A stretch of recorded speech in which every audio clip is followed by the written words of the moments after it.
வணக்கம் மக்களே! இது ஒரு அன்பாக்சிங் வீடியோங்க. அமேசான் பார்சல் வந்திருக்கு. இது என்ன அமேசான் பார்சல் அப்படின்னு பார்த்தீங்கன்னா, என் பொண்ணு பர்த்டே வரப்போதுங்க. அதுக்காக நான் கொஞ்சம் ஷாப்பிங் பண்ணியிருக்கேன். இதில என்னலாம் வாங்கியிருக்கேன் அப்படின்னு பார்த்தீங்கன்னா, பலூன்ஸ் வாங்கினேங்க. அப்படியே பேக் ட்ராப்ல வந்து நான் வந்து எப்பவுமே கொஞ்சம் நெறைய பலூன்ஸ் கட்டுவேன். ஸோ அந்த பலூன்ஸ் வந்து அந்த தீமுக்கு ஏத்தா மாதிரி கலர் கலரான பலூன்ஸு. அத நான் உங்களுக்கு கட்டிட்டு அப்புறம் காட்டுறேன் நெக்ஸ்ட் ஷாட்ல.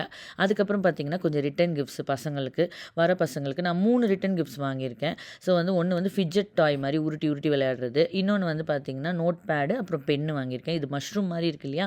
இது மஷ்ரூம் கிடையாது. இது ஒரு பென்னு. அது இல்லாம பார்த்தீங்கன்னா, பர்த்டே பேனரு பேக் ட்ராப்ல கட்டுவோம் இல்லையா? பேனரு அது ஹேப்பி பர்த்டேன்னு போட்டிருக்கோம். இது வந்து தீமுக்கு ஏத்த மாரி தான் இதுவும் வாங்கியிருக்கேன். என்ன தீமு? எப்படி நான் டெக்கரேட் பண்ண போறேன்? எல்லாமே நீங்க அடுத்த ஷாட்ல பார்ப்பீங்க. நாச்சர்ஸ் இன்வெஸ்ட்க்கு சப்ஸ்கிரைப் பண்ணிடுங்க. டாடா!